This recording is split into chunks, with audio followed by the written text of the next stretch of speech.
There's no way to create a stable society otherwise.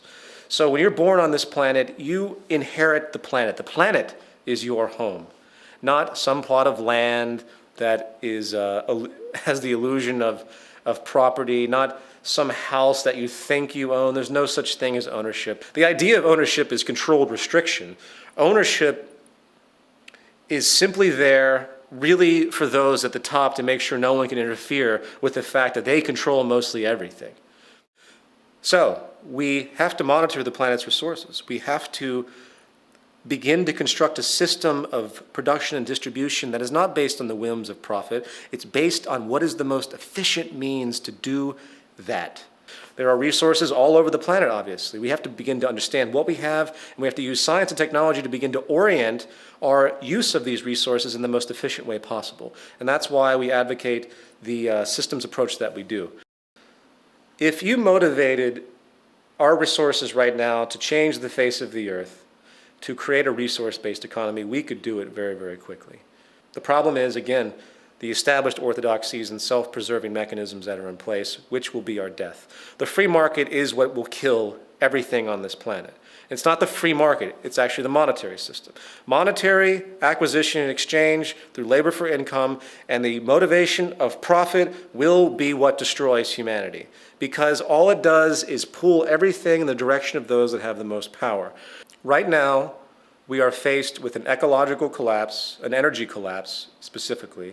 We're faced with an economic collapse, which is very much tied into the energy collapse.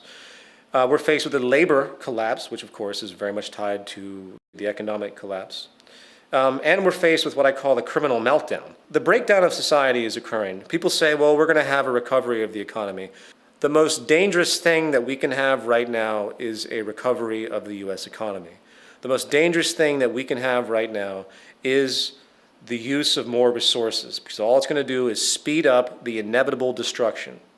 If more people go out and buy lots of automobiles to help the economy, all that's going to do is get more fuel into the tanks taken from the resources of the planet.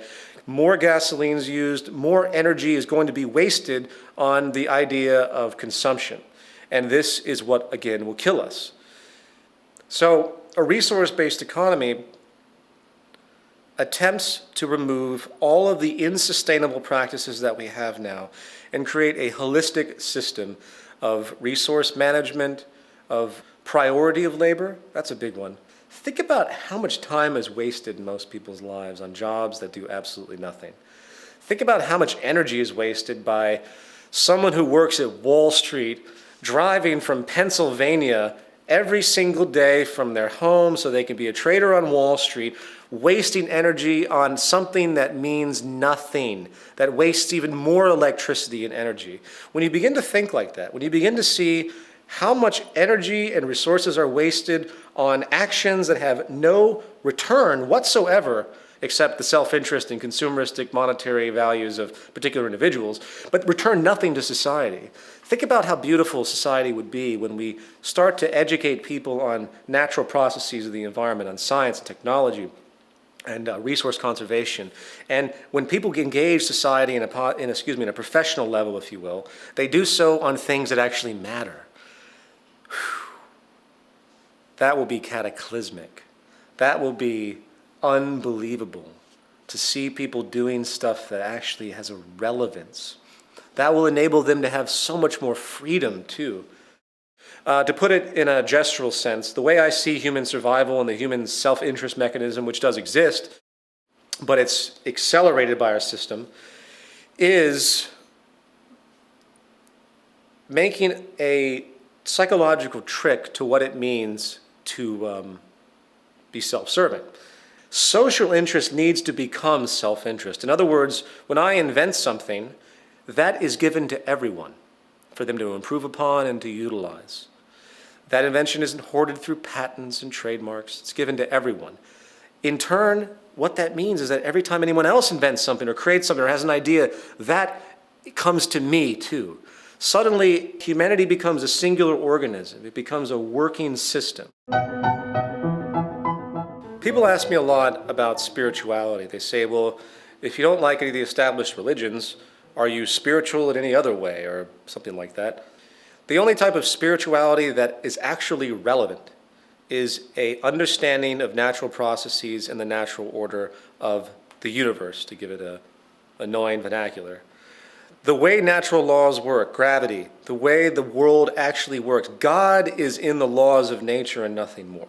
I believe that a true spiritual awakening will be when people start to realize that they have to begin to work together, they have to share their resources, they have to begin to understand that they live off of this planet, that they get their light from the sun, that there are energy sources that are natural and abundant, that can be made available to all, that we share everything and we work together, because that's what the system demands. The earth demands this. The species demands this for our survival.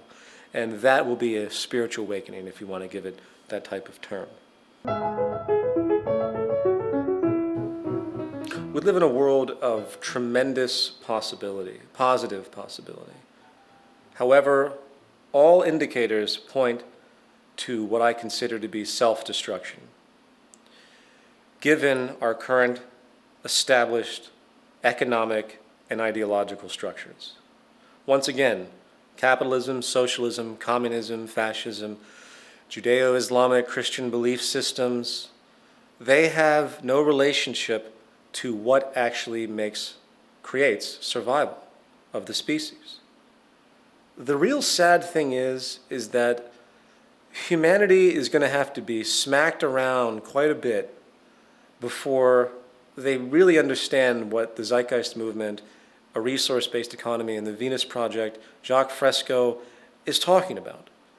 We are driven by biosocial pressures, meaning that it takes problems for us to wake up and want to change things.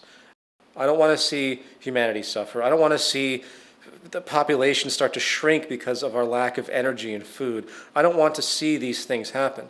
But I know, sadly, that a good portion of it is going to happen until people start to wake up and recognize a new paradigm that's on the horizon that we must drive forward to as fast as humanly possible. All you have to do is look at the current economic implosion. The U.S. government's in $12 trillion worth of debt. It becomes comical after a while. What's going to happen when the U.S. government hits 20 trillion, 30 trillion? I mean, once the U.S. government can't pay its interest on all the bonds that have been sold overseas and all of the outstanding debt that it has, then we're theoretically bankrupt. What do you think is going to happen when China can't get its money from the United States?